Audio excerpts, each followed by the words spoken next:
Good evening, good morning, good afternoon. Saan man kayo naroon, kaibigan, nanonood ng aking munting video, nawa, pagpalain kayo ng Panginoon Diyos.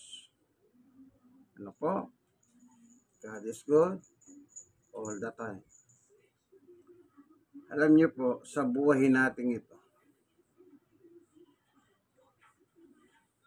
may mga tao na mismong si Jesus ang magsasabi kung saan ka pupunta pagdating ng araw na uukuman na tayo ng Diyos.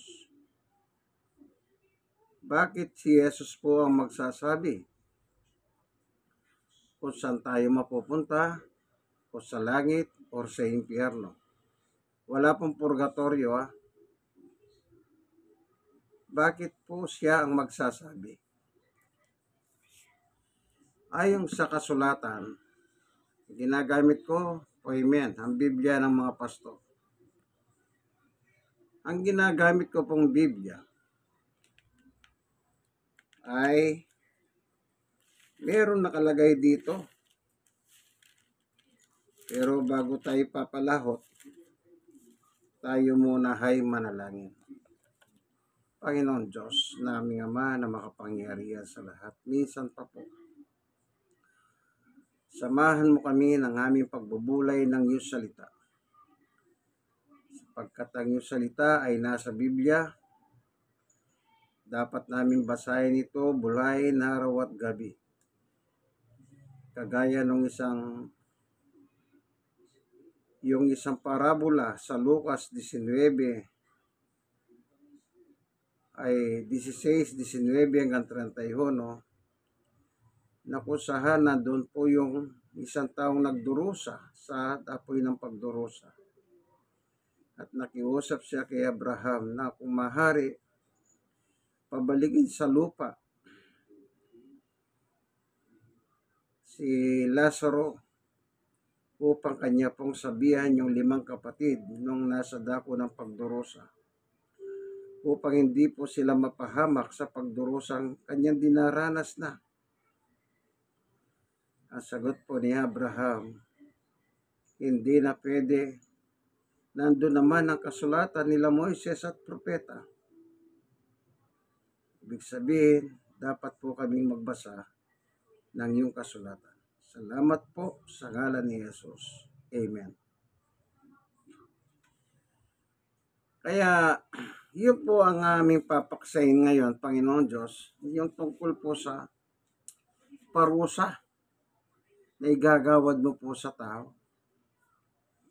Ang sabi ng aming Panginoong Jesucristo, mga kaibigan, sabi ng Panginoong Jesus, meron siyang sinasabi rito. Ang sabi niya, sa 34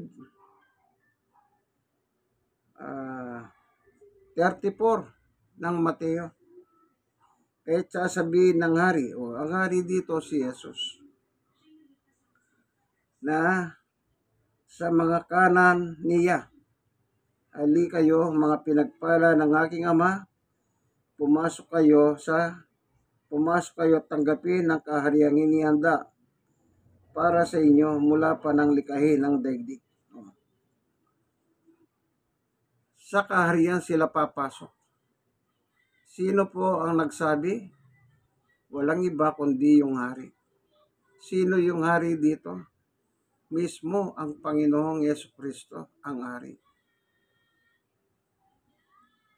Dito naman sa isang talata naman, sa 44 ay Mateo 25:41 naman. Ganito ang sabi niya naman. Sasabihin naman niya sa mga nasa kaliwa, lumayo kayo sa harapan ko, kayong mga isinumpa. Doon kayo sa apoy na di namamatay, na inihanda sa dyablo at sa kanyang mga kampon. Sino po nagsabi yung papasok sa kaharian ng langit? Ang Panginoong Yesus. Sino yung papasok sa na ano po, doon kayo sa apoy na di namamatay. Ang Panginoong Yesus din po ang magsasabi sa mga tao. Kaya yung mga tao po ang maghuhukom sa kanila ay walang iba kundi ang hari. Sino po yung hari? Ang ating Panginoong Jesucristo. Sa kasaysayan po sa Biblia, pag-ari, kung ano po ang sabihin ng hari, susundin ng kanyang mga sundalo. Pag sinabing patayin yan, papatayin ka. Kasi po hari siya. Ibig sabihin ng hari, siya po yung pinuno. Gaya ng Panginoong Yesus, siya po yung hari. Ngayon, ang tanong, bakit po siya? Ito po ang sinabi mismo ng ating Panginoong Jesucristo. Sa Mateo 28, meron po siya sinabi rito, ano? Sa 18, lumapit si Jesus at sinabi sa kanila, ibinigay na sa akin ang lahat ng kapangyarihan sa langit at lupa. Kita niyo po. Sino pong may kapangyarihan sa langit at lupa? Wala pong iba kundi ang Panginoong Jesucristo. Kaya yung tao dito sa lupa, siya rin po ang magsasabi kung saan sila patutungo pagdating ng araw na kanya pong uukuman ng tao. Ano po? Simple lang po yan. Kung si Jesus po ang hukom pagdating ng araw, kanino ka papanig? Natural kay Jesus. Pero kung nilalahit mo naman si Jesus,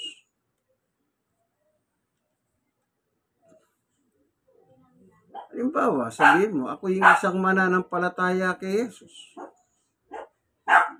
Pero naman binababa mo si Jesus sa pananampalataya. Sinasabi mo, si Jesus hindi Diyos. Si Jesus ay tao. Paano ka ngayon? Paano naman kung mababasa mo sa Biblia, si Jesus pala ay Diyos? Ibig bang sabihin, hindi mo siya tatanggapin bilang Diyos, kundi tatanggapin mo na lamang siya bilang tao? Hindi po pwede yun. Kailangan tanggapin mo lahat kung sino si Jesus sa Biblia.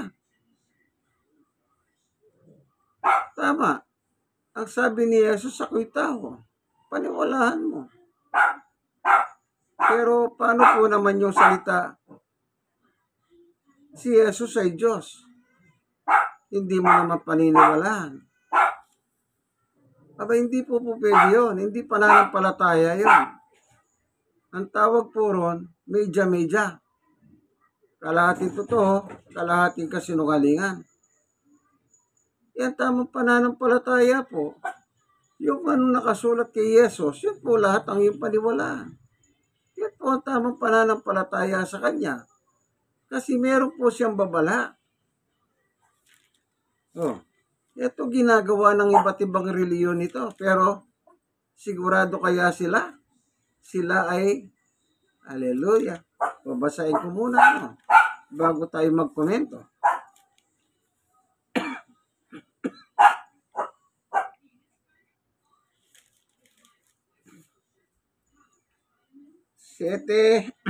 Mateo 7:21. Hindi lahat ng tumatawag sa akin, sabi ni Jesus, Panginoon, Panginoon, ay papasok sa kaharian ng langit, kundi ang mga taong sumusunod ng kalooban ng aking Ama na nasa langit. 22. Sa araw ng paghuhukom, marami ang magsasabi sa akin, Panginoon, hindi po ba sa iyong pangalan ay nangaral kami, nagpalayas ng mga demonyo, at gumawa ng mga himala. 23, ngunit sasabihin ko sa kanila, hindi ko kayo kilala. Lumayo kayo sa akin, kayong mga gumagawa ng kasamahan. O, kita niyo po. Sa kabila ng lahat na ginawa na nila, nangaral. Ano po sinabi nila sa kanilang katwiran? Pasinin niyo po, pagdating ng paghuhukom, sabi ni Jesus, talagang aarap po tayo sa Kanya, sa Kanyang hukuman pagdating ng araw. Kaya yung sabi niya doon sa Mateo 25:31, o pumasok na kayo sa kahariang inihanda para sa inyo bago likahin ang mundo. Yung kabila naman, doon kayo sa apoy na di namamatay, na inihanda kay Satanas at sa kanyang mga alipores. O, paano na yan? Sabi ni Jesus, hindi guaranteed yan. Nagagamitin mo ang pangalan ni Jesus, tama. Makapangyarihan ang pangalan ni Jesus. Pag gagamitin mo, talsik ang mga demonyo. Yung mga sinasaniban ng masamang espiritu. Ako, karanasan ko po yan. Isang dalagita. Sabi nga nila doon sa pinuntahan ko, salamat at nandito si pastor. Sabi ko, ano ba yun? Yung isang dalagita po, sabi nila, sinasaniban. So, pinuntahan po namin. Talaga sinasaniban po naman. Iba po yung kanyang boses. At yung ulo niya, iniikot niya pong ganyan. Pabalik-balik.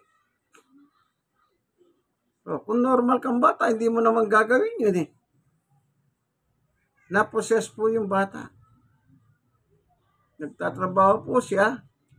Umuwi siya, nag-update siya. At nung nasa kanila po, naposes siya. So, nung nandun na po ako, kalmante lang. Nag-Bible study muna ako para makapakinig yung mga meron. Pagkatapos ko mag-Bible study, doon ko na po sinimulan yung pagpapalaya sa masamang espiritu sa dalaginding. Sa pangalan ni Jesus, talagang makapangyarihan po ang pangalan ni Jesus. Talsik ang masamang espiritu na nagpapahirap, sabi na dalagita. Talsik. Nagbalik sa normal yung dalagita. Hindi niya alam yung nangyayari. Ibig ba sabihin, pag ginagamit mong pangalan ni Jesus, sabi nga ni Jesus, hindi garantiya yan. At marami rin pong napapanood sa television, sa YouTube, na sinasaniban, pinalalayas ang Espiritu Santo, yung masamang espiritu. Sabi naman po ng mga doktor, kinapos lang ng pagkain niya, kaya wala sa tamang kaisipan. Siyempre, doktor, hindi siya naniniwala unless yung doktor masaniban. Kaya po, ito po yung babala ng Panginoong Yesus. Sabi niya, lumayo kayo sa akin, hindi ko kayo kilala, mapaggawa kayo ng kasamaan. Kasi po, ako, kung ano po yung nakasulat sa Biblia, tinatanggap ko tungkol kay Jesus. Si Jesus po, sinugo ng Ama. Amen. Si Jesus po, nagkatawang tao. Amen. Si Jesus po, Diyos, kagaya ng kanyang amang Diyos. Amen.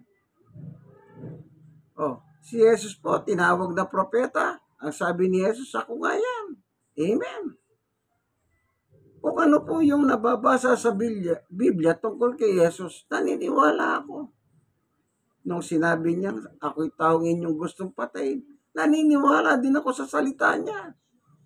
Kasi nga, siya nga po ang aatol pagdating ng araw. Kaya dapat, kung meron ka mang aawakan, ay walang iba kundi mangawakan ka sa turo at aral ng ating Panginoong Yesukristo. Yun po yung tamang pananampalataya. Pero kung sasabihin mo lang, nananampalataya ako, yung iba pinatatato pa nila sa kanilang katawan ng mukha ni Jesus. Garantisado pa yung pinatato mong yan, talagang mukha ni Jesus yan. Samantala ngayon sa kasaysayan, si Michelangelo ang gumuhit ng mukha ni Jesus na nakita doon sa kabaret. Nakakita siyang mahamong mukha. Dinrawing niya, si Jesus na raw pala yan. Kaya ingat po tayo, kagaya na sinabi ko, naniniwala ka kay Jesus, pero ang tingin mo kay Jesus, tao. Hindi po gano'n ang pananampalataya. Basahin ko po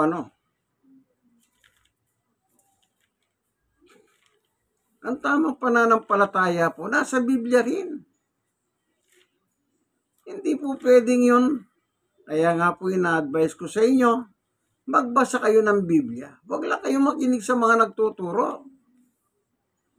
Yung mga nagtuturo, doktrinado yun ng kanilang mga leader ng mga namumuno. Yung doktrina na namumuno, si Jesus ay tao, hindi Diyos.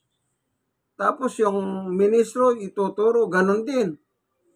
Kasi hindi ka nagbabasa. Kaya Amen, kamo. Magbasa ka. Kasi tayong mga tao, inuutusan tayong magbasa ng Biblia. Huwag po kayong maniwala sa mga nagsasabi na hindi kayo pwedeng magbasa ng Biblia. Hindi ganun ang turo.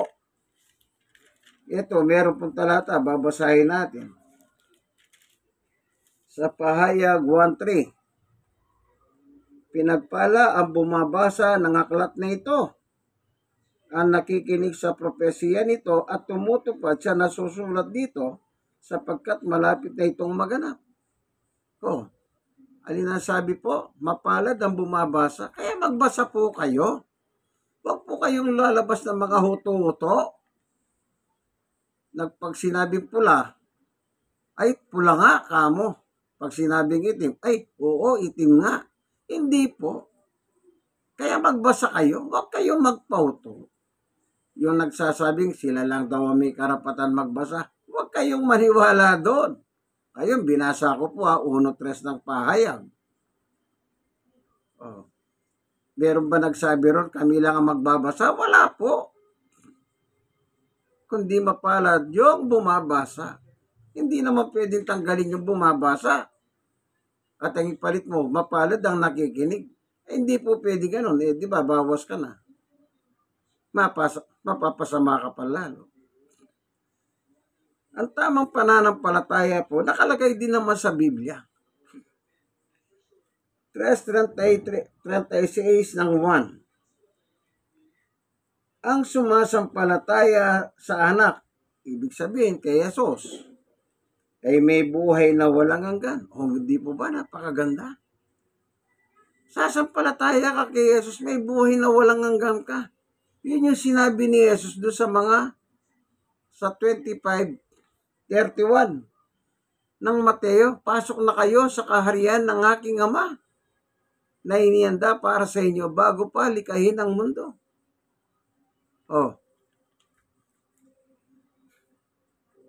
Ano po? Ano po sabi niya? Dito natin. Ang sumasampalataya sa anak ay may buhay na walang hanggan. Maliwanag, ano po? Ito, nagbabasa po tayo. Ngunit ang hindi sumusunod sa anak ay hindi magkakaroon ng buhay. Ibig sabihin, pag hindi ka susunod kay Jesus, hindi ka pupunta sa buhay na walang hanggan. Saan yun? Langit. Sa halip, mananatili sa kanya ang puhot ng Diyos. Ayun.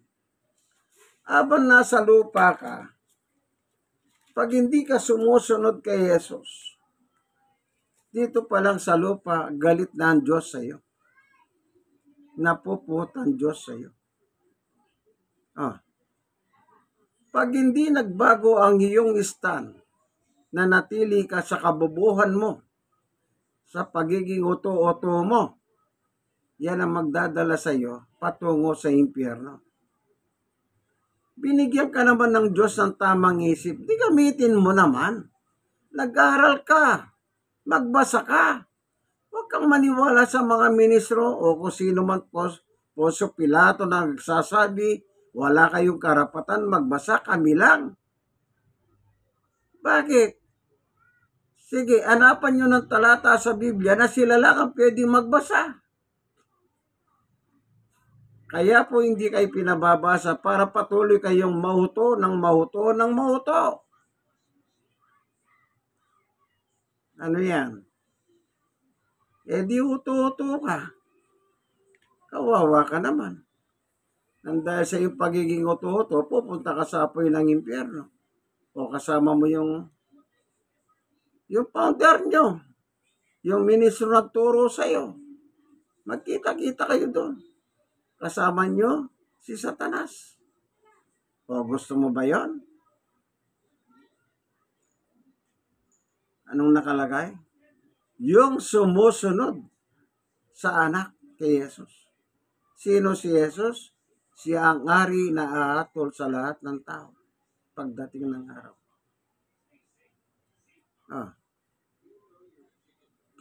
Tignan nyo pa po. Pagbangon ng mga patay, babasahin ko ano? Yan patay, kausapin mo, wala na maririnig yan. Kahit sigawan mo yan, bulungan mo, tutok mo yung bunganga mo sa tenga niya.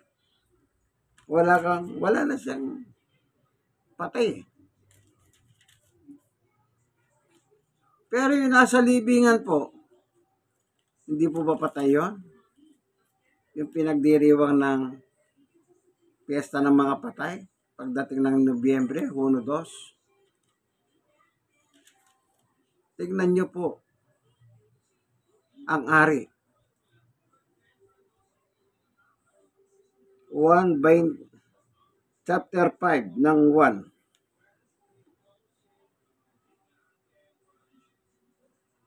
Dito po sa 27.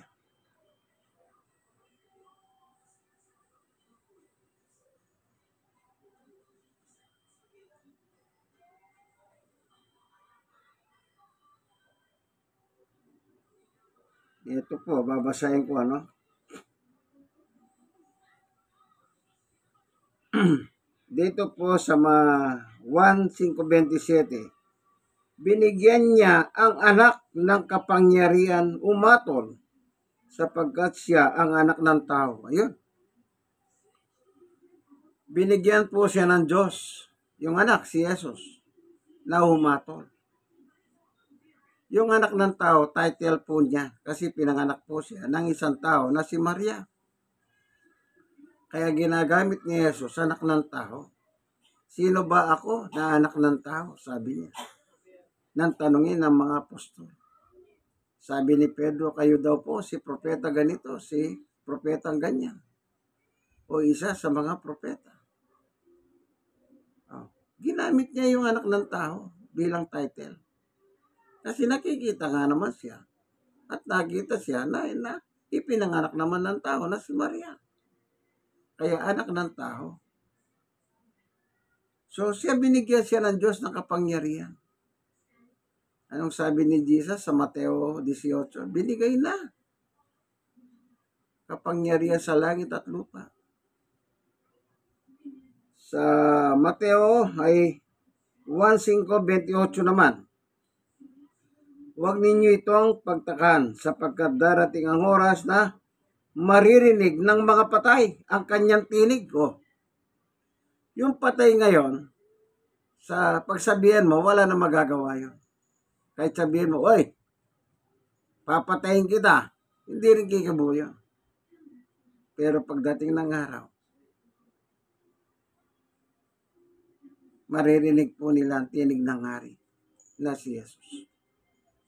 29. At sila'y babangon.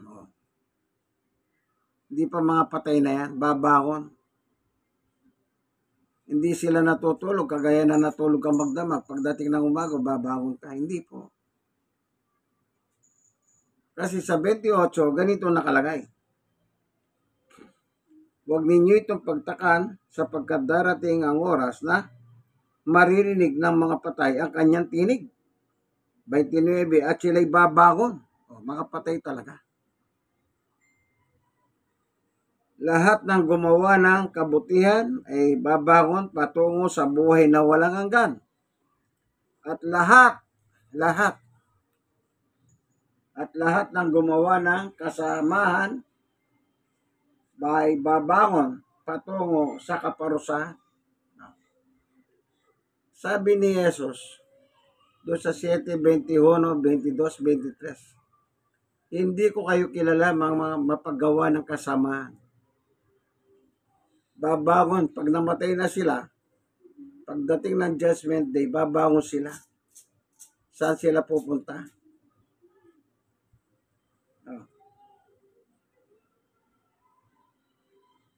Ito, lahat ng gumawa ng kabutihan ay babangon patungo sa buhay na walang hanggan. At lahat ng gumawa ng kasamaan ay babangon patungo sa kaparusahan. Sipin niyo po yun. Akala niyo po pag nagpakamatay kayo, tama na. Tapos na ang problema mo. Yung magpakamatay ka lang, kasalanan na sa Diyos yun. Kaya nga yung di pa may batas, especially sa Amerika, mercy killing kung tawagin. Kapag nakita talaga na kailangan may mercy killing yung tao. Yung injection na lang po siya, na unti-unti na po siyang manghina o yung hanggang sa tuluyan na po siyang mamamatay. Dapat hindi po dapat ganun kasi ikaw nang papatay sa tao Huwag kang papatay, sabi ng kautusan. Kahit pa request ng pamilya. Antayin niyo po ang Diyos ang maggawad ng kamatayan sa tao kasi Diyos lang po nakakaalam sa buhay ng tao. At sa Kanya galing yun Kung mamamatay man siya o mabubuhay, nasa pasya ng Diyos yun. Huwag niyo siyang pangunahan. Diyos yun Kaya yun, malupit po yun. Kaya po yung death penalty sa Pilipinas, pinagtatalunan talaga yan. Kung yan ay nararapat o hindi. Kaya pabago-bago ang batas. Merong batas na pinatupad ang death penalty. Meron naman na death penalty. Sabi nila masyadong malupit. Tinanggal. Sabi naman, tinanggal yun. Dumami naman ang kriminal. Ngayon, gusto, balik. Pero selective lang. Kahit po dito sa atin sa Pilipinas, magulo po ang pagbuho ng batas. Antayin na lang natin yung gawad ng Diyos. Kasi lahat naman ng tao entitled sa kaligtasan. Si Apostol Pablo ubod ng sama. Ang pinapatay niya pa mga Kristiyano, tagasunod ni Jesus. Pero kinabagan pa rin po siya.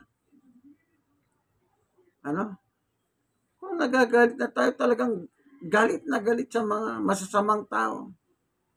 Ipag-pray nyo na lang po sana. Ipag-pray na sana baguhin sila ng Diyos.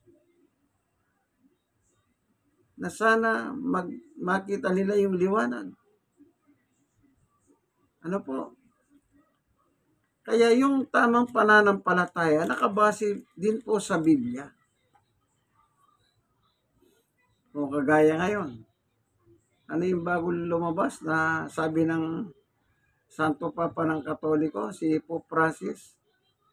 Yun daw, same-sex marriage. Lalaki sa lalaki, babae sa babae.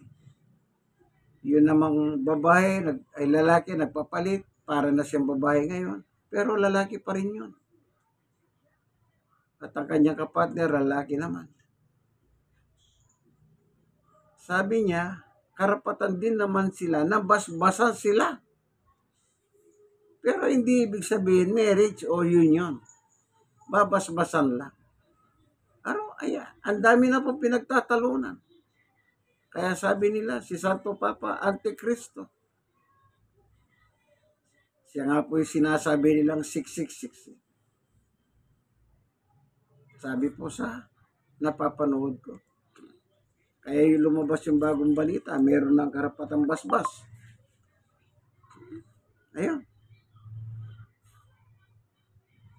Inatake na siya. Antikristo. Babasbasan mo. Sabi nila.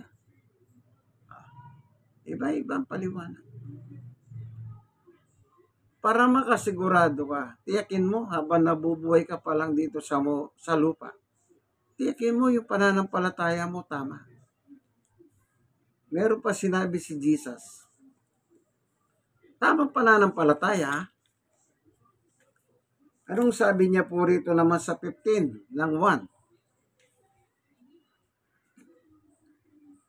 5. Ako ang puno ng ubas at kayo ang mga sanga. Ang nananatili sa akin, ako sa kanya, ang siyang nagbubunga ng sagana, sapagkat wala kayong magagawa kung kayo'y iwalay sa akin. 6. Ang hindi nananatili sa akin gaya ng sanga, ay itinatapon at natutuyo. Ang ganoong mga sanga ay tinitipon, iniahagis sa apoy at nasusunod. 7. Kung manatili kayo sa akin, nananatili sa inyo ang aking mga salita. Hindi ninyo ang anumang nais ninyo at matutupad yon para sa inyo. 8. Pararangalan ng aking Ama kung kayo'y masaganang nagbubunga at sa gayon kayo'y magiging mga alagad ko. Ayun. Paano? Kung nananatili yung salita ko sa inyo, tunay ko kayong mga halagad. At ang Ama ay mapaparangalan niya kayo. Ano po sabi? Pararangalan ng aking Ama kung kayo'y masaganang nagbubunga at sa gayon kayo'y maging mga alagad ko. Ayun. Pararangalan. Ibig sabihin, papasok kayo sa langit. Kung nananatili yung salita ko sa inyo. At yung salita ko ay nananatili sa inyo. Nananatili ako sa inyo. Yun ang tamang pananampalataya. May salita ka ng Panginoong Yesus. Hindi yung, ako, naniniwala ako naman kay Yesus pero yung mga salita, anong ginagawa mo naman? Ay, hindi Diyos yan, tao yan. Hindi, wala yun, malabnaw yun. Sa pagkain, walang lasa. Hindi effective. Kaya sa buhay pong ito, tandaan nyo, ang papasok sa langit, yung may tamang pananampalataya kay Jesus. Ano po, meron pa tayong babasahin. Lahat po, biblikal, hindi tayo nagbabago ng stand. Ito po, ikalawang 1. Anong sabi rito?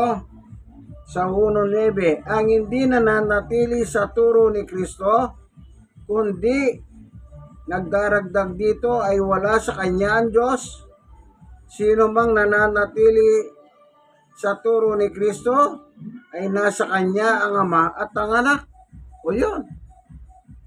Pag hindi ka pala nananatili sa turo ni Kristo, wala pala sa iyo ang Diyos. Wala ka palang Diyos. Pero kung nananatili ka sa turo ni Jesus, may Jesus ka na, meron ka pang Diyos. Hindi po ba napakaganda naman yan? Sila po yung papasok sa langit. Pero kung yung nilalait mo si Jesus, ay tao lang yan, hindi Diyos. Ay, pupunta ka sa apoy ng impyerno niyan. Wala na sa madalit salita, wala ka sa katinuhan. Hindi ka matino. Uto-uto ka kasi. Nabobola ka, napapabola ka naman. Isipin mo, ang Diyos, tinatawag yung Diyos. Amang Diyos, nasa langit ka. Pagkatapos yung anak, sasabihin mo, hindi Diyos yan, kundi tao. Samantalang si Jesus, anak ng Diyos. Dapat kung ano ang Diyos, ganon din ang anak. Kung ang Diyos na nasa langit din si Jesus, natural Diyos din siya. Kaya po siya nangaral bilang kagaya natin, tao. Dahil sinugo siya sa lupa, nagkatawang tao. Wala po siyang katawang tao na gaya natin. Kasi po, si Maria na kanyang nagsilang sa kanya, wala naman po si Milya, si Jose na sumanib kay Maria. Kasi hindi po siya hindi siya sinipingan. Sa Mateo 1:25 hanggang makapanganak siya ng bata. Ito nga yung Jesus. Pero after ng mga anak na si Maria, nagkaroon po sila ng anak ni Maria na laman at dugo nila ng mga lalaki at babae. Pero si Jesus wala pong bahagi ng laman at dugo ng tao. Paano mo sasabihin tao yan? Pagkatapos ipipilit mo pa yung gusto mo. Huwag po ganon. Kaya sabi ko, magbasa kayo. Huwag kayong magpahuto sa mga ministro nagtuturo. Tao yan, tao. Puro tao. Taong umakyat sa langit. Taong nasa langit. Taong bababa, galing sa langit. Puro na lang tao. Hindi pa panlalait yan. Binababa mo si Jesus Ginagawa mo lang na puro tao, pero yung founder ninyo ay anghel yan. Siya yung umakyat sa sikatan ng araw. Sa pahayag. 7, 1, 2, 3, 4. Yung umakyat sa sikatan ng araw. Di mas mataas pa yung puno mo. Yung founder mo. Siya yung anghel. Samantalang si Jesus, tao.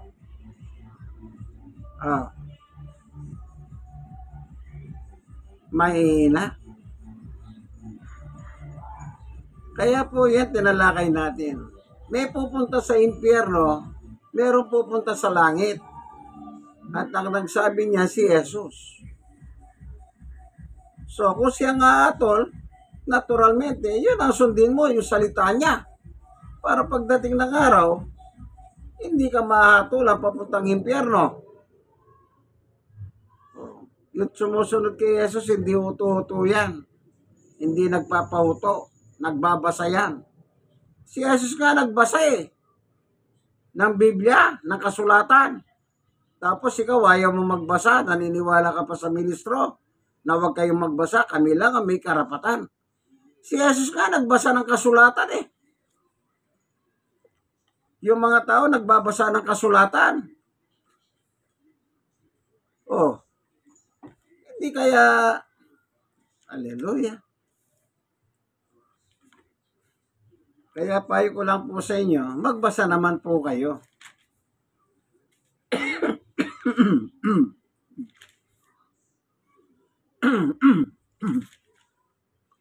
Huwag kayong papayag na hindi po kayo nagbabasa.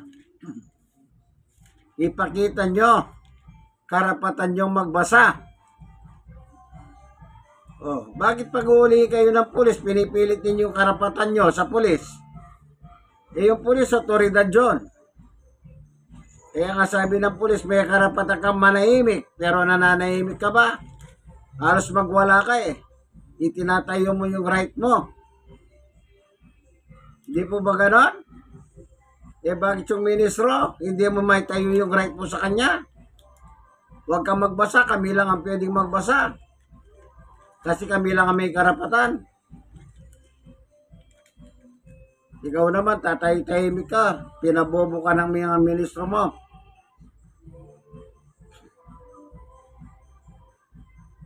Kaya, tandaan nyo po yan. Huwag po kayong magbasa po kayo. Ano po? magbasa po kayo ng kasulatan. Inuutos po mapalad ang mga bumabasa. Kaya, ewan ko po, ano? Bakit ganon, ano?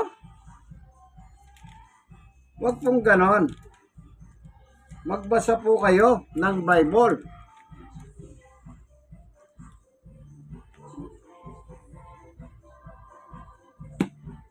Hallelujah. Ewan ko, ano? Ano bang klaseng tao? Kunwari, nire-recruit ang mga tao, niloloko naman, pupuntang impyerno. So, maliwanag po, ano? Ang ating natalakay, merong impyerno. Wala pong purgatorio, ha? Huwag di kayo maniwala sa nagsasabing purgatorio muna. Pagka namatay ka daw na imperfect, hindi ka perfecto, doon ka muna sa purgatorio maglalagi hanggang sa malinis ka. Itanong nyo ba, sino nangaral ng purgatorio? Si Jesus pinangaral niya, impyerno, hindi naman purgatorio. Sinong paniniwalaan mo, yung pare o si Jesus? O sige, paniwalaan mo yung pare, tao yun. Lagot ka. Hindi ka kayang iligtas nun. Pero si Jesus, I am the way, the truth, and the life. No one cometh unto my Father except through me. English yun. Spoken in Dala. Ito po ang inyong kaibigan kay Jesus, Brother Manny Bautista. Salamat, Panginoon Diyos, sa katotohanan na tinuro mo sa amin. Na kung meron man po kami dapat paniwalahan ay walang iba kundi ang iyong anak na si Jesus. Sapagkat ibinigay mo po sa kanya ang pamamahala sa langit at lupa. Salamat po. Yung mga nakikinig ng video, nanonood pong ito, i-bless mo po. Kung sila man po ay nagdadala ng kabigatan sa buhay, yung paghahanin. At kung naman meron po sila mga sakit, karamdaman, pagalingin mo po sila, O Diyos. Sapagkat ikaw po ang aming Diyos na nagpapagaling. Sa ngalan ni Jesus, Amen. Purihin ang Panginoon. Ano po? God is good. Kaibigan, i-share nyo naman.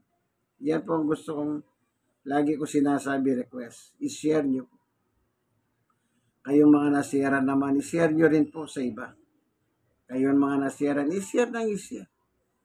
Like and share. Ano po? Malay nyo, makatulong din po kayo.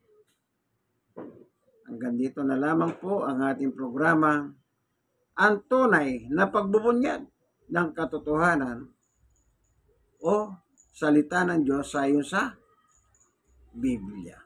God is good all the time. All the time, God is good. Amen? Amen.